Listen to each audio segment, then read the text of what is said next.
That's good. Awesome. All right. All right, I'll start sharing the screen. All right. So what my bot does, it pretty much has a set of tools that you could use to kind of gain some attention for your Discord server. Here, it's automating memes from Reddit. So it'll just send a post every single hour or so. And you could turn that on and off. It has a ranking system, more advanced than Me6, but I'll show you what it could do. You could ping a member and get data from that. Looks like it's disabled, so I could turn that on. Set on. And try that again. I'll try to get the bot stats. I'll turn that off later, but you could see its total XP, lifetime leaderboard position, and you have monthly, weekly, and daily. And you could also see universal rankings, which is across all servers combined, in which all these servers contain the Navexa bot. So other than that, you could look up YouTube channels and get data from there. So it's found multiple channels. I could select a channel here and it'll load up that data. It has ChatGPT, so you could talk to it. So if I ask it a question, it should respond to a HTTP request, for example. And it'll respond like that. And I could also automate that.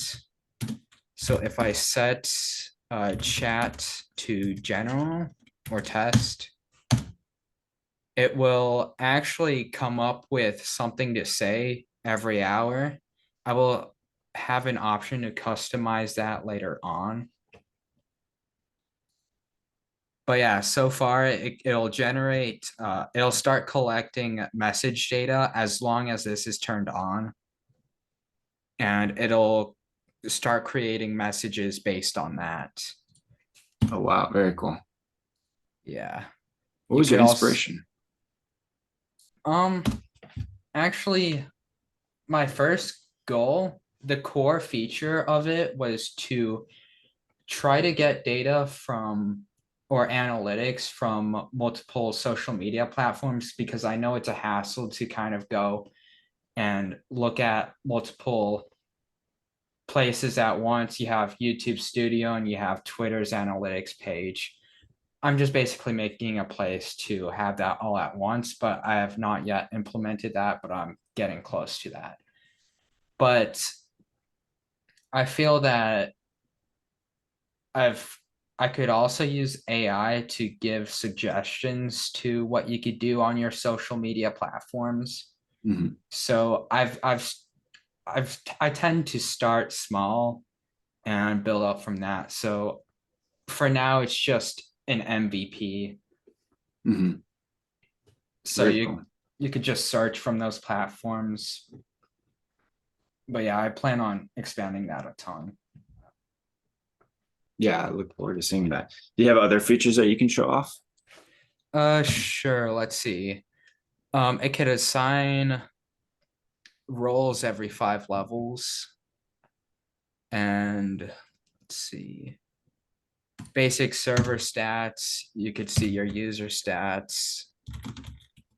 You could also see server stats. So it just counts how many minutes you're in voice chat and total members and messages. Not that surprising, but I'll expand on that later. Search Twitch, GitHub. Oh, you could also announce when you upload a video on YouTube or go live on Twitch, or make a change in a repository from GitHub. So here's me searching up GitHub. That's my. So you're pulling that from the API, right? Yeah, it's all APIs. GitHub API. Awesome. That's so cool. Wow, this is like a one. This bot's like very like it can do it All all. in one. Yeah, it's an all-in-one bot. Wow, I've never seen a bot this with this many features. This is Nice. really Well, cool. yeah, there's actually many general purpose bots called there's one called Me6, Oh, but okay, yeah. it does announce uh your social media activity, but it's kind of limited. You could only do one account at a time, I believe. Mhm. And in here, there's no limit.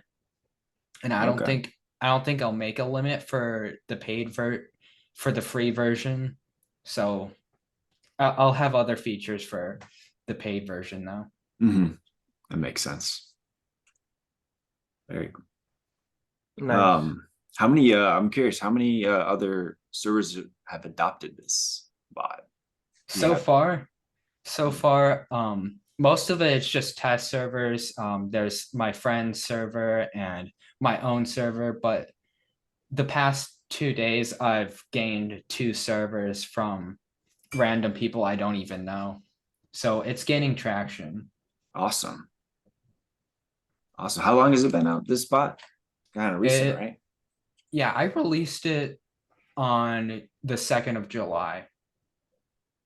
Wow. And I've That's- started on the 14th of June. I started programming the whole thing at the 14th of June. Okay. Wow. You did a lot in a short amount of time. And I mean, it's been like only 8 days or something. Good job. Thank Congrats. you. Yeah. So wait, you coded all of this in basically 1 month, right? Less than 1 month. Yeah, about half a month. Okay, nice. And you use just mainly JavaScript, Node.js, or did you use Python? I use both actually. I use Python for the Discord bot and I use Node.js for my servers, my webhooks, Hmm, and I use React for my front end. very cool. Very cool. Okay, so how is this hosted on the back end? Oh, I'm just hosting it on a Google Cloud server. Oh, okay, got it. How do you like GPC? I haven't ever used. I've used AWS and a little bit of Azure, but never GCP. I haven't used AWS, so I can't really compare GCP with it. Mm, But in my view, it works just fine. It's kind of it doesn't have a steep learning curve. I could just jump into it quickly. I mean, it might take a day or two to kind of get used to it, but after that, it's just as long as you know what you're doing, it's fine. It works mhm, fine. very cool. Hmm. Would you, in terms of your front end, have you ever played around with like not React, but like Next.js? I've tried Next.js once. I like there's some things I like about it, but in terms of compatibility with some packages, I had to stick with React. Mm-hmm. Makes sense. Cool. Is that everything you have to show? Yeah, for now. Cool. Unless you want to see my landing page. Yeah. Hmm. All right, yeah. Oh, it's already sharing it. Yeah, a couple days ago, I've written the privacy policy in terms of service. So I've gotta, this isn't even in the right order. Let me fix that. There we go. And make that full screen. All right. Very cool. So yeah, I've done the entire front end for this design. I'm working with Stripe now, getting that Mhm. figured out. How's it been with integrating Stripe? I haven't done it yet though. Oh, I've heard they can be tricky. Yeah. I mean, I've just done Discord and it is a little tricky. Hmm. Yeah, I could see that being in. Actually, it's probably harder on Discord, so you might find it easier with your normal front end. Maybe. Cool. This looks really good, by the way. Thank you. I've had, if you want to see my older designs, because I've started way back in the first week of June. So my first designs kind of looked like this. Mhm. It wasn't meant to be a Discord bot at first, but you get the idea. This looks good too, honestly. I don't know if you can see any text here, but No, I I'm not definitely supposed to reveal this in public, but it doesn't matter. No, it's good. You definitely. Where'd you learn to do Figma? Actually, I'm very curious. Actually, I was 15 when I learned Figma. I've actually I used to just follow random tutorials on Free Code Camp's YouTube channel. And there was like some 8-hour tutorial on Figma, and I just did the whole thing. And I haven't used it in a couple years, then went back to it. Mhm. No, it's really good. Thank you. Awesome. If that is everything, then Mario, would you like to go next?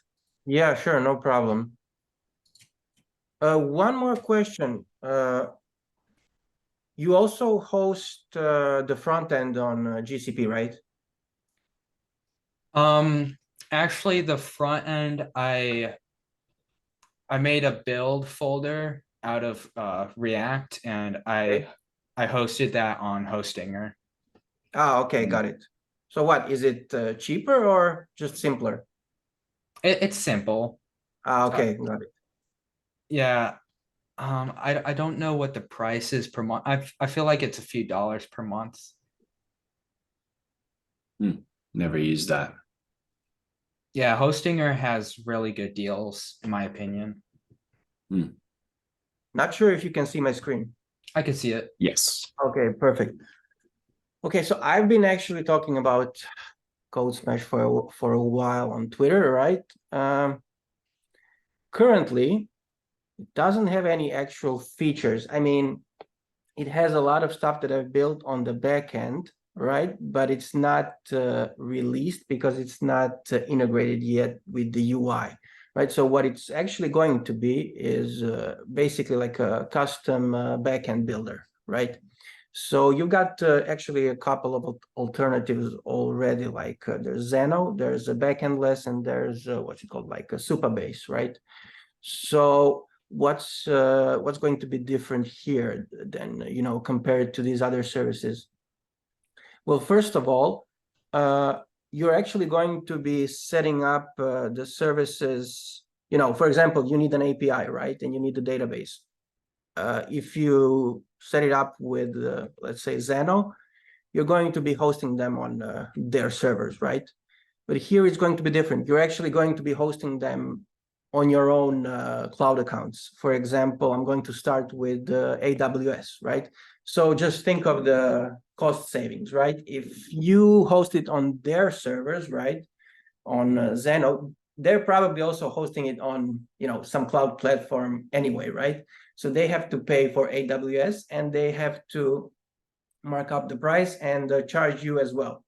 But if you just host it on, you get what I'm saying, right? It's going to be much cheaper, obviously. The second thing is the way it's set up. So you basically said that you're familiar with AWS, and probably you're familiar with Terraform, right? You've got Terraform that sets everything up. So instead of having several things, basically what I'm saying with services like Zeno, they have some pre-built features that you can set up, like APIs, authentication, and so on. But here, what I'm actually having is Terraform modules, right? If I can get them to work through a build pipeline, CI/CD pipeline, right?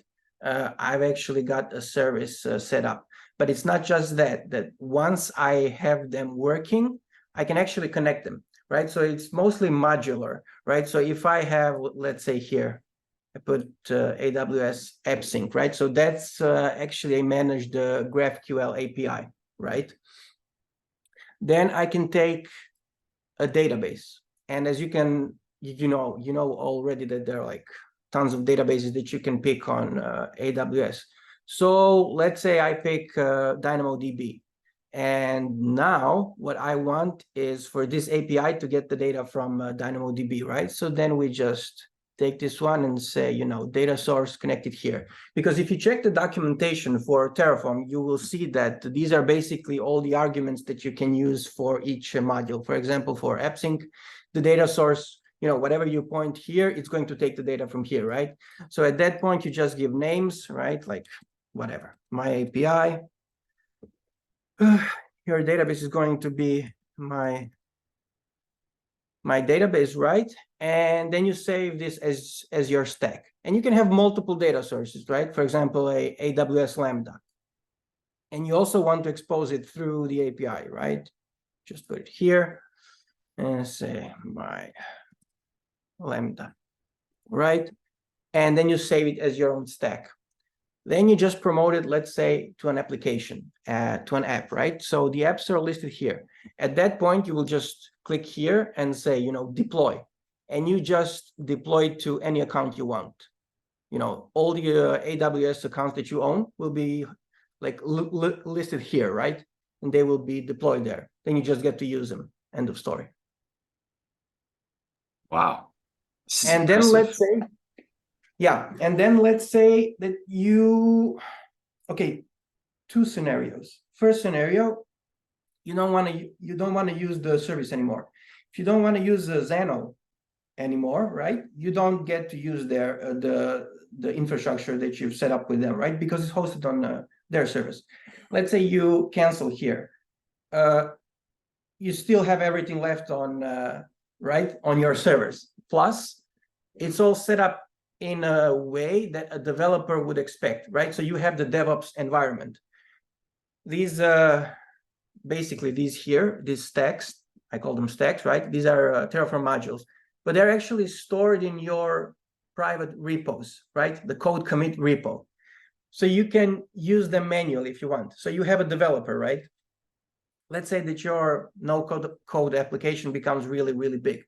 You're probably going to want to hire some developers, right? Like traditional developers who, write code. Then at that point, they're just going to take over, right? They see the code, they pull the code from Git. They can change the code, upload to, commit to the repository. And then everything that's been set up, for example, the CI/CD pipeline, just going to get triggered and set everything up, right? So basically you're in sync. You can work using the UI, change everything, you save the code. Again, the pipeline gets triggered, your infrastructure gets updated, or a regular developer just does it in code and everything again gets synced up. So yeah, that's that's pretty much it. You can of course edit the data here. You'll see the name of your account, the access keys and whatnot, and here you'll have to update your account. And when you update your account, everything that I do, all the new updates, the new features, you'll get that on your AWS account as well. What else? So like I said, I was recently able to get what's it called, the Git repos working. So basically what I can now do is push and pull the data to a Git repo from an AWS Lambda, right? So that's awesome. So basically, since it's serverless, right, it doesn't cost me anything, right? So basically, this is running now, but it's not costing me anything. So that's awesome, right? So you'll be able to change the name here of your stack and save it. And then just think about it. At some point, if you save this, you can call it whatever you want, right? Oh, and these here don't have to be hard-coded names. You'll be able to do something like, okay, there are a couple of things that I want to show, but not today. Let's do it some other time, like my API, right? Which is, then it's going to be a parameter, right? This is going to be interpolated. So now you can save this as a stack and reuse it on multiple AWS accounts, right? And then you will create stacks out of stacks, right? So basically you can, and then I'm going to like create a marketplace where you can just either sell this or give it, away for free. So like basically the whole infrastructure for a complex application is going to be there. And yeah, that's that. And one thing that, if you remember Apolsor, you said That's also something I still need to do, is change the landing page, right? So this is probably going to be on the right side, but yeah, I've got a ton of stuff to do, so I don't have time for that, but I'm going to do it. Yeah, I know exactly what you said. So this is going to be on the right side, but I'm also going to make it animated, right? So I'm just going to take like a screen recording of how I'm setting stuff up, right? And just put it here on the right-hand side and put a description here of what it does, so on and so forth. Yeah, that's pretty much it. Wow, very cool. That is, so I'm really curious. How much do I have to set up on AWS to get it working with Codesmash? Okay, I just- great question. Yeah. So you go and you register for your account, right? Mhm. Which is as simple as registering for I don't know, like Bubble or Webflow, another like a code solution, right? Then you will just go here, type in the name of your account. So once you've registered for Codesmash, add the access key, add the secret key. So I'm gonna add it in documentation. Hey, this is how you create a new user, right? Add the new user to AWS, call it whatever you want to call it, give some role to the user, like for example, admin role, right? Once you're done, click close, and it's going to be saved. Once it's saved, your account is shown here. You click here, then for that user, you just get the Git credentials, right? You copy paste the Git credentials, username and password, and you click update account and save it. Done. Wow. And now you can just do everything from Codesmash. Yeah. Wow. Actually, that's a game changer because I hate the setup in AWS. All I have to do is register an account, enter in the information into Codesmash, then you're free to do. Wow. You're done.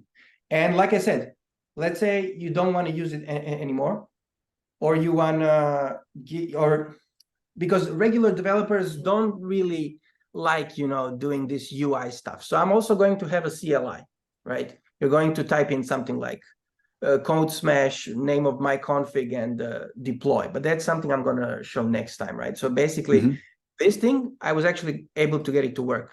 I've shown it on my YouTube channel. So you set it up like this, blah, blah, blah. You type in the names of parameters, and you click save here. So all of this gets converted to a JSON file, right? To a JSON representation, even these here, like connections, right? References. And then I convert that to a YAML file, which really looks simple. So there's going to be a simple YAML configuration that you can, store and save in a file, and just go to a CLI and say, deploy my file. And it's just going to pick up all of these, go to your AWS account, take the code from the repository, and execute it through a Terraform and set up your infrastructure. That's it. Wow. Yeah. That is a great idea. Yeah, a lot of that is already working. It's just that I have to connect it all and make sure that all the validation is in place. Because like I said, once you start working, all these operations are actually going to be executed on your account, right? But then I have to still take some precautions. For example, when the user cancels the subscription, so that there's no more updates, right? But once if you continue the subscription, it can still work. But yeah, everything that you set up with Codesmash, your infrastructure, that's still going to be on your account, and you can still work with it, because like I said, what Codesmash actually does, it creates a DevOps environment, right? So something that a regular developer would expect, and it's there for you to work with manually if you want. Well, what was your inspiration behind this? What made you come up with Codesmash? Okay, great question. Before I started working on this, I actually built another project, and it's called Immersive Communities. It's like a social network, right? And it took me 4 years. So literally 4 years of coding, right? And after I was done, I thought to myself, wow, this was an ordeal, and I did a lot of things manual, and there was a lot of duplication, right? Duplicated code. And I thought to myself, this can be done much easier. Why don't we just have something that can, launch these things in a matter of seconds, right? Everything that you need, like from the back end. And also at some point, I'm going to add something that's going to be for the front end, right? So at that point, you're going to be launching actually full stack applications, right? So if I add, for example, here, obviously there's going to be a CloudFront service, right? There's also going to be S3. So you just drag them here, you connect your S3 to your CloudFront, and guess what? You have a hosting service, right? Obvious, right? Yeah. But at that point, I can just create, another, what's it called? Like this stack that actually picks up a front end, a React app from a, what's it called? From a repo. And one other, the last build step would then be to take the build application, React app, and just place it in the S3 bucket. And guess what? You have your running application. That's it. Full stack app. Done. Wow. Do you know who your competitors are? Yeah, like I said, so if you take into account like services like Zeno, Backendless, and Supabase. So those I would consider competitors, but I'm currently like aiming this to be for users who are using Bubble and Webflow, right? Because these are no-code developers. Yeah, I've actually put it here. Yeah, build custom backends for Bubble and Webflow. But obviously, even if you're a regular developer who's using React, you can still use this, right? But I think mostly, if there's going to be some initial traction, it's going to come from no-code developers, right? Who are just going to say, hey, why would I pay so much for data storage and traffic on Bubble and Webflow when I can have a custom backend? Because that's what they're already using with Zeno, right? That's what it's already used for. So that's that. Wow. Dang, I could use something like, I'm not gonna lie. It's actually not. I'm going to do the first release. I mean, this is already online, but what I'm going to do, it's not going to be all that expensive, even when I do the first release. So first release is probably going to come, first features are going to be by the end of this month. Probably not, but let's say, I hope so, right? And you're then going to be able to set up your account, which is already possible. I just haven't released it. And you're going to be able to, design this, right? And then save it to your AWS. Then the build comes next. That's the hard part, right? So that's probably going to come maybe end of like September, but probably end of this month. Yeah, you will be able to store this and pull it back out and show it on your screen, right? By the end of this month. I hope so. Cool. Very cool. So that's that. I look forward to seeing that actually and trying it out. Yeah, if you ever need like a beta tester, I would be more than happy to. Absolutely, yeah. It's going to be free, so. For the first, until I do the, what's it called? The Stripe integration, right? So until then, I'm just going to let people use it, and that's it. There's another guy that I was hoping he was going to join, but he said that he was a bit busy. On Twitter, his name is Call, Chal. He has, yeah. And, okay. He has his own codeless API. Have you ever checked that out? Yeah, and I already told him that if he creates a HTTPS binding so that he can pull data from a random, any generic HTTPS endpoint, then I'm going to promote his stuff on. Oh, wow. Right? Because it makes perfect sense, right? If you set up your backend with my product, then you will at some point need to, modify and create some kind of connections between your APIs, right? And that's perfect for what he does, right? Yeah. It's for querying APIs. Mine is for setting up APIs. His is for querying APIs, which means it works well together. Yeah. So please try to get that working, and I think we can cross-promote our products. Yeah, that's actually really cool. That's kind of cool that how'd you guys meet? I'm curious. Again, Twitter, just Twitter? Yeah. Yeah, I was looking at his stuff and I was suggesting him adding a lot of like the JSON data support. Yeah. That was a big thing I was pushing for him to work on, because I think other file types is really important, in adding Mongo Yes. connections. Yeah, I actually saw when he mentioned that JSON is not working. So the first thing that came to my mind is, wait, you don't have to just go through directly through the database, because I remember he was saying like you can join PostgreSQL databases, right? And whatnot. So I was saying just do it like from the AWS Lambda, query an HTTPS endpoint, you get back the data, right? And you just join them and filter them out, and then return back the data. At that point, it becomes really easy to integrate with literally any API. Yeah, it's undefeated power right there. Exactly. Yeah. Yeah, thanks for sharing that. That was really cool. Sure, no problem. I'm definitely gonna have to check out Codesmash.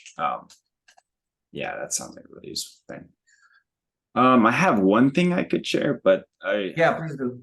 The only thing is that I have IP addresses, so specifically my own IP address being Okay.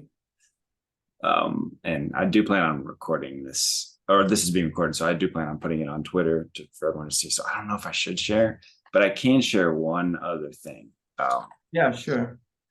So Or one just thing, take a screenshot and remove what you don't want to show, right? And then show us the screen or something like that. Yeah. I have another thing I can show though. Sure, no problem. So one thing that I'm also, so I'm a software engineer, and Awesome. but I also love electronics. So Okay. I'm a big guy. So I love Arduinos. I don't know if you guys know Arduinos, Raspberry Pis, all those things. Yeah, like those cards, right?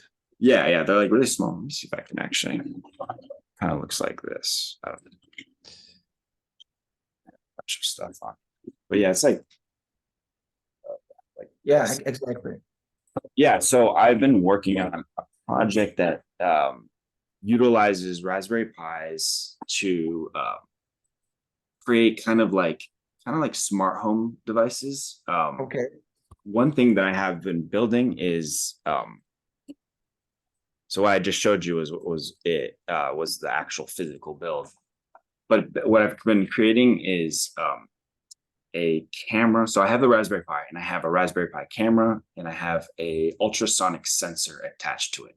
So I have a Node.js program that runs, and what it does is it triggers my ultrasonic sensor, and when someone gets too close to that sensor, it's like acts as a motion sensor. When you get too close, it will actually trigger the camera to take a picture. But it's more than that. It doesn't just take the picture. It also remotely transmits the picture to an API. I see. So now what I'm thinking about doing, so I have that working. What I'm thinking about doing is creating like some sort of like, I don't know, maybe like an iOS app or a React Native app that can act as like a smart home app. So you could build these devices all over your house, connect it to your Wi-Fi, turn them on, and you basically have your own sort of like motion sensor, whatever kind of sensor you want, that can create basically essentially your own smart home out of. You can have motion sensors. I have ideas for like temperature sensors, gas sensors for like smoke detection, lots of other things. But yeah, essentially I love smart home stuff, right? So I've been building little projects like that, APIs. I don't know if I can really show the API very well, because it's just an API. There's no front end. Yeah, I got it. But yeah, I'm really big into that stuff. That's really exciting. And I've created I think I can show this. I think this won't be too much. I can show you the look. This is a very poorly designed landing page. Front end is not my thing. Just pull this up real quick. Yeah, so I'm going to share my screen. This is my landing page that I have for this. It's called Command Center. Let me know if you guys can see it. Yeah, it's visible. So Command Center is essentially a web app portal that you can that acts as like your command center for all your devices. All you can grab all API data from every device you own that is registered to your account, and essentially have everything, all the data of all your devices, IoT devices, and you can pull it up right here on your web app. Or I'm planning on doing a native app. This would just be like, smart home type of interface. I can log in, everything does work here, but there's IP addresses, unfortunately, that are would be exposed. And I don't want to burn myself in any way. But maybe next time I'll show it in the next incubator session. But essentially, I like building. I love smart homes. So smart home devices are fun, exciting, and I can't wait to show you guys more of it though. But that's what I've been working on. That sounds good. So, for example, you just mentioned the sensor, right? And whenever something happens, right, it would take a photo, right? Take a picture of what's there. Okay, so then it sends it to an API, right? So I'm guessing that at that point you would upload it to, let's say, an S3 bucket, right? Yeah. That point, you can trigger another Lambda and send it to wherever. At some point you're probably going to want to analyze that photo. Yeah. And based on what you see on the photo, you can take some actions, right? Ooh. Yeah. Makes sense, right? I like where you're going with this. Yeah. Yeah. I mean, I totally agree with you. I like home automation as well. I'm using those Philips Hue. Ooh, yeah. So yeah, I think I understand what you're saying.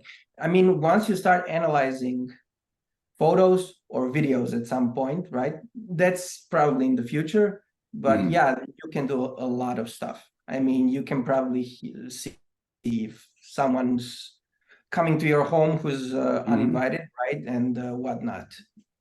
Yeah, that would be one of the applications for sure. Just like home security, just knowing about what's going on in your house, maybe while you're on a trip or even when you're just at work, It's kind of like, I don't know if you've heard of like Ring. They're like a big company that does smart home devices. They're known for like the Ring camera that's acts. It's kind of like it replaces your doorbell in a sense. It has a camera and it records like everything that goes on in your front yard or right outside your apartment. It's pretty cool. So devices like that are things that I'm shooting for. I'm hoping to makes perfect sense. I think, but for start, right, it would be much cheaper to have just photos, like you said, because sensor is going to tell you what's going on, and only at that point do you actually take an action. While if you have a camera and you're constantly uploading the video, that's going to be much more expensive. It's so true. Exactly right. Yeah, it's actually cheaper. You technically would save more money. I don't have a cloud integration for uploading those photos. Actually, what I've been doing has been utilizing the hard drive space on the Raspberry Pi. I'm not sure how I feel about uploading those things to the cloud because of like security. So having everything kind of be localized to the actual machine would be cool. Or maybe I'd create another separate machine that acts as a backup. Okay. Yeah, I do think the cloud is probably the best way to go. I mean, in the future, you'll probably have to do it on the cloud, right? But let's say someone buys your product, right? If you release it at some point, you're going to have privacy policy or whatever you want to call it that includes, you're basically going to tell the user, hey, this is going to be stored on the cloud, right? But it's probably going to be stored in your location for whatever reasons, for the GDPR or whatever it's called, right? All those policies that you have to take into account. So yeah, I mean, that would certainly work, because when it comes to the Raspberry Pi, I'm guessing the memory size is quite limited, right? Compared to what you can store in, let's say, S3. Yeah, naturally. Yeah, it's cool. It's fun. I'm excited to work on it. I definitely want to let everyone know about it and sharing it, just like you guys are sharing your stuff with me. So Yeah, I Yeah, love absolutely. You just need a landing page now. it. Yeah, it's so bad. Yeah, I mean, you obviously need to add that, and the user is probably at some point going to have to look at the photos, right? So gonna Yeah. see like, listed down based on time when they were taken or something like that. Mhm. Yeah, I have a lot to do. I hate front end. I'm so bad at front end. Oh man. But back end is more my thing for sure. Yeah, I got it. I got it. I mean, you can always get someone from Fiverr or Upwork to do your front end. Mhm. Not that big of a deal. Yeah, be fun. You guys have anything else to share? I wish I had more to share. Yeah, please go ahead. How about you, Apolsor? Actually, I have sort of an idea for what you're building.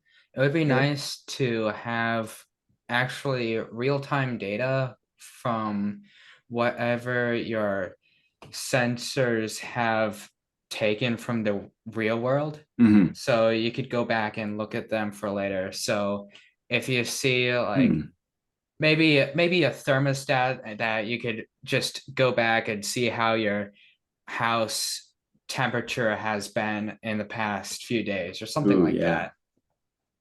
Yeah, definitely. And with adding that kind of functionality, which seems like that's what people love, is having the historical data. You got to use the cloud. There's no way to store it any better than being on the cloud. In which case, I'm going to use Codesmash to automate the building of my backend for that. Yeah, I just have to make sure to release it before you do. Yeah, um, definitely. This has been fun.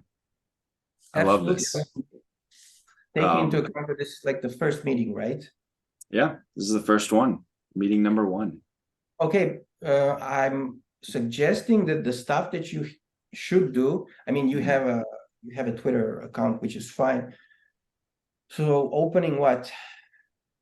A YouTube channel? Mm-hmm. You already have one, and maybe some other like website doesn't or a blog or whatever, because I'm certainly going to link back to you, right? So I'm Sure. going to post on my blog, on the Codesmash blog, and I can also, if you just send me the recording or whatever, I can also upload it to my channel Sure. and just say, hey guys, this is the incubator. Join us at whatever time we next discuss. Give the link, and yeah, people are going to start joining. Cool. So yeah, obviously, I think that makes perfect sense.